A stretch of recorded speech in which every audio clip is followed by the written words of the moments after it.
and welcome to the Daily Mill for Saturday the 11th of October 2025 in today's Mill News. Or is it yesterday's Mill News? Didn't do a video yesterday. Yeah, this is from yesterday. You can see the date, 10th of October 2025. This is from the southernnews.co.uk. Injured Mill quartet in training. Never heard of him. Who's quartet? Oh, that means four. Okay, I understand. Injured quartet, Alfie Doughty, Daniel Kelly, Danny McLemore and Casper Denor. All of these, Doughty, Daniel, Danny and Denor, are back in training. In a video posted on Mill's social media. Hey, it's AI. It's AI. Any video you see these days, no, that's AI. All four were seen participating in touch drills, oh hello, and multi-goal game with the rest of the squad. Their return to training means Alex Neil is close to having a full-strength squad with only Lucas Jensen uninvolved as he continues his recovery from a ruptured Achilles sustained in April. The goalkeeper took part in light drills 2 weeks ago. Doughty impressed on his Mill debut at Norwich City on the opening day, setting up Macaulay Langstaff's late winner, but sustained a hamstring injury in the second half of the Lions' 3-0 defeat to Middlesbrough a week later. McNamara has been a long-term absentee, sustaining a serious knee injury shortly after coming on against Cardiff City on January the 21st. The right-back took part in light training over the summer, with Neil telling News at Den in July that they expected him back in 3 or 4 months, suggesting a return to first-team action this month or the next. Denor has not featured since playing the second half in the EFL Cup second-round win over Coventry City on August the 26th. Kelly was a short-term absent, coming off injured early in the Lions EFL Cup third-round tie with Crystal Palace on September the 16th, which they would lose on penalties. Okay, so here we go. Who's going to line up QPR away? Who's going to line up Stoke at home 3 days later? Don't know, but it should be fun to find out. Right, here we go. International roundup. Southern News put this up yesterday. So this is from yesterday. International roundup. Kind of covered some of it already. Mill midfielder travels to Portugal ahead of a World Cup qualifier. Well, I can tell you how he done because Will Smallbone did come off the bench, and I'll tell you about that in a second. Max Crocombe and Elias Mansour were in the matchday squads as their respective countries played yesterday, which would have been Thursday. Crocombe was on the bench as New Zealand lost 1-0 to Poland in a friendly. Alex Paulson started between the sticks for the All Whites as Peter Zielinski scored a 49th minute winner. Mansour was an unused substitute as Afghanistan drew 0-0 with Pakistan in their Asia Cup qualifier at Jinnah Sports Stadium in Islamabad. The two sides will play out the reverse fixture on Tuesday. Will Smallbone and Marlon Ivanovic have been called up for international duty and could feature for their countries over the weekend. Well, I'll tell you about that. So let's move on to that now. Right, so yesterday, Friday, Serbia under-21s away at Romania under-21s. They won it 1-0. Alexa Kuljanin scored in the 79th minute to win the game. Mihajlo Ivanovic started the game, and he came off in the 77th minute for Lukovic. And interesting, so 2 minutes after he came off, they scored. I don't know if they're related, but that's what happened. Obviously, can't find any highlights for this. Can't find anything about this. I didn't even know who the goal scorer was until today. I couldn't find it out yesterday. Just found it out today. So yeah, and Ivanovic, I knew that he started, but I didn't know how many minutes he played. Played 77 minutes. So he hasn't scored. But we don't know. Hopefully he didn't stink the fucking place out there as well. I was hoping he would have got a goal or something, to just give him a bit of G up, but wasn't to happen. This is from sofascore.com, by the way. Moving on to this, which is from flashscore.co.uk. Again, this is the only place where I can find out the substitute, and indeed, as the Southern News have said, Pakistan nil, Afghanistan nil, and Elias Mansour, number 2 on the bench for Afghanistan, was an unused substitute. They're supposed to be playing again in 3 days' time on the 14th, so Tuesday. But I don't know if this is related to the football game, There was an airstrike in Kabul. I don't know if that was a plane or a missile or what. I don't care enough to look into it, to be honest. You know, whatever. You same old, same old. Warlord's gonna warlord. Afghanistan are accusing Pakistan of doing the airstrike. So the next game that's supposed to take place on Tuesday may or may not happen. It may be postponed, cancelled, because tonight apparently, again I don't know. I've seen this and it reminded me of this game. Afghanistan have crossed over the border into Pakistan and attacked them in 7 different locations. So I don't know if we've got a full-out war or what's going on, but yeah. Yeah. Crazy. So again, I doubt that the game on Tuesday will take place, because I think it's supposed to be taking place in Afghanistan. No, where is it? No, it's in Kuwait. Yeah, I covered it before. I think it's in Kuwait. But they're not allowed to play in Afghanistan because it's a bit dangerous. Right. Moving on to tonight's game. That happened just before filming this video. Portugal 1, Ireland 0 in the 91st minute. Oof. But you look at this. Look on the graphic on the left-hand side. Attack momentum. It's all Portugal. Ireland had literally one moment in the middle of the first half. That was it. That's all they had. And Will Smallbone did play. Where is he? What's going on here? What happened? They've changed the thing.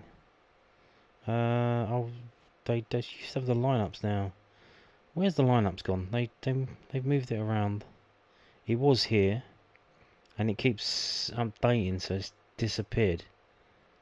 But if you go over here, you can see Smallbone came on in the 77th minute for Ogbene.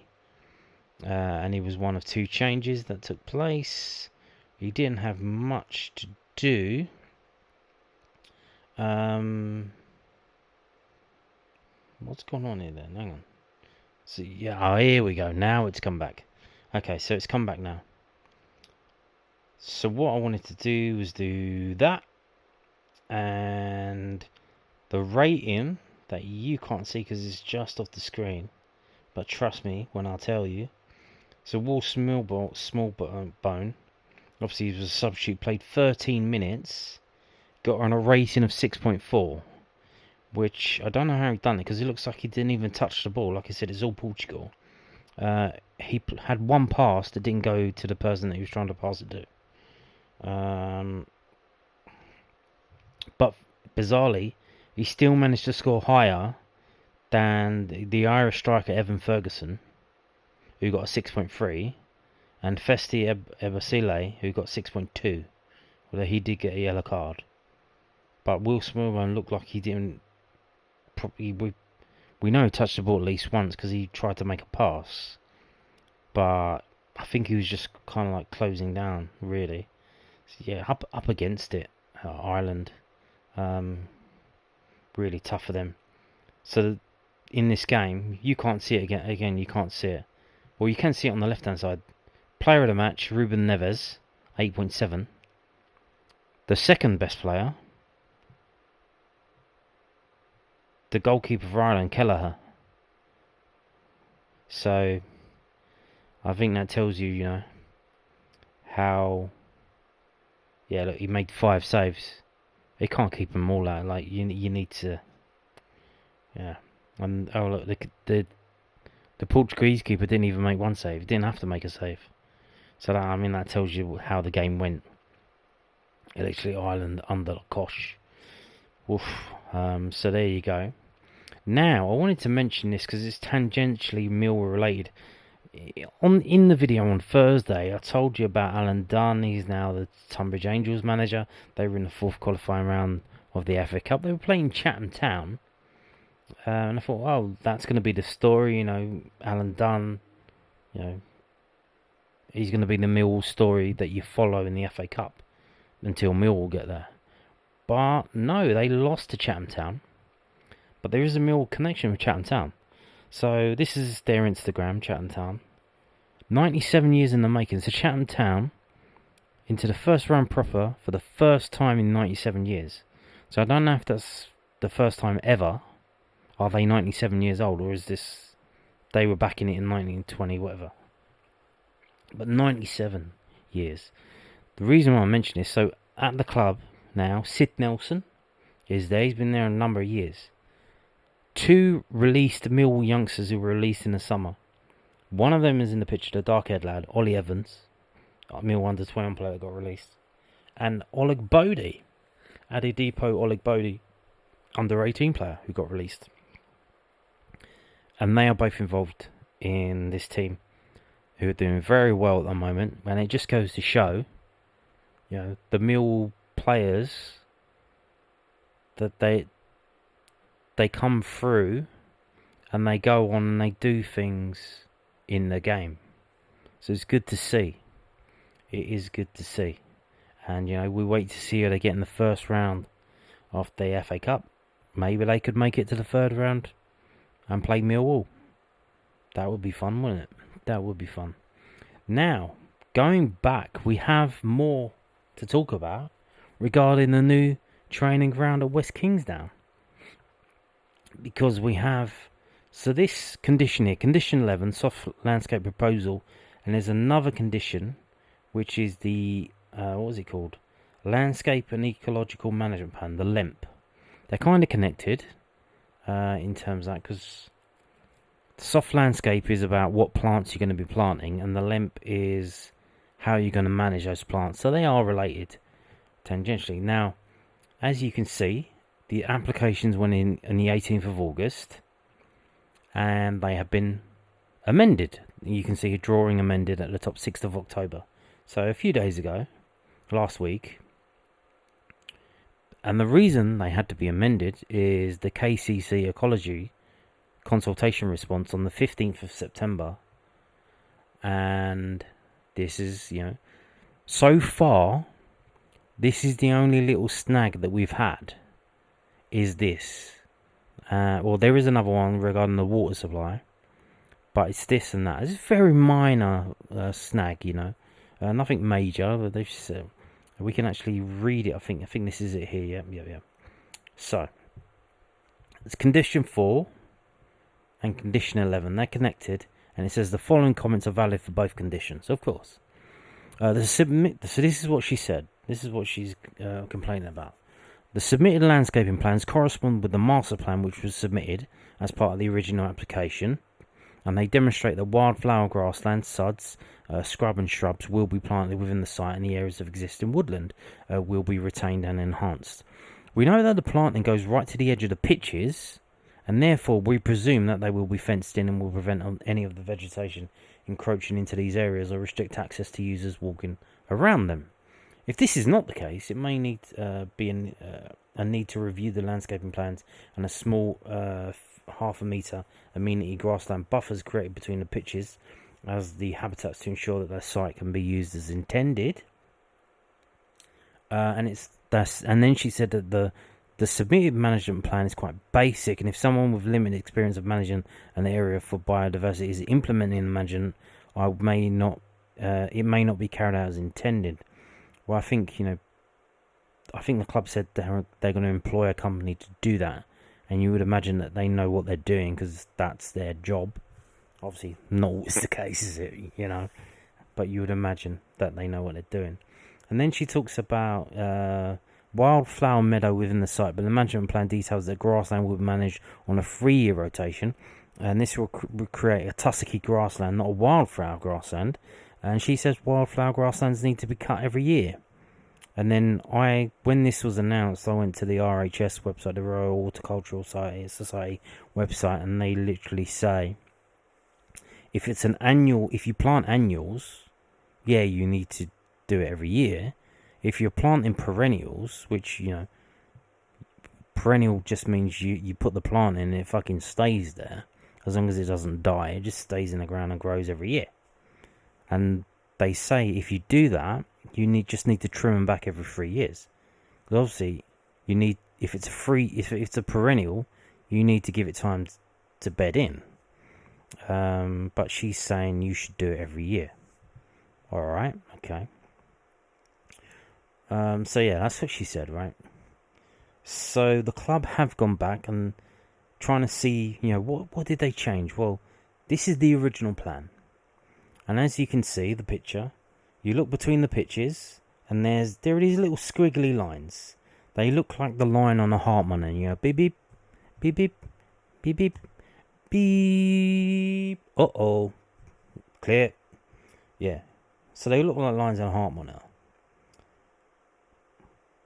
And then you go to the new plans that they put in, and you can see, oh, okay, here we go then. Yes, there will be grass between the grass pitches. Okay, shall we mark that up? Okay, let's do that. And they've done that. Okay. And then we also have this. So where it says grass areas, the weight, 116 kilos. 116 kilos of EM1 basic general purpose grass seed from a Moorsgate is going to be used. And then this is the old list. So this list is a list of every single plant that Millwall are going to be putting into that place. And it is insane numbers that they're doing. You can see here, these are the trees on the top left. 441 of that type of tree. Go down 1,294 of the Crataegus monogyna. Now these aren't huge trees, the girth is 8 centimeters, It's not to be sniffed at, but I mean, in terms of a tree, that's not that big.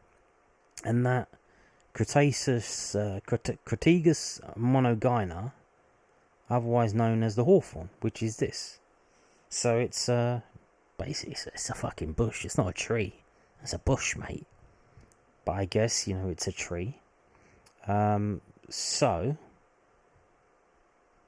in terms of the grass, what they've done, they now have 58. They've added 58 kilos of EL1 flowering lawn mixture from Emmelsgate, and that's going to be, where is it here? Going between there on M4. So I imagine that's like, like grass seed mixed with like daisies and shit like that. Is it dandy? Oh, you don't want dandelions down there, do you? They bloody blow everywhere. But daisies and things like that. What's the one? Golden clover. What's the one? The clover. What's But is it? What's the one you used to put it under your chin, and if your chin turned yellow, that meant something. Buttercup. That's it. Buttercups. Shit like that, you don't want dandelions in there. Fucking nightmare, they are. Good to eat, drink and stuff like that, but dandelion and burdock, don't want to be having that on your pitch. So that's what they've done.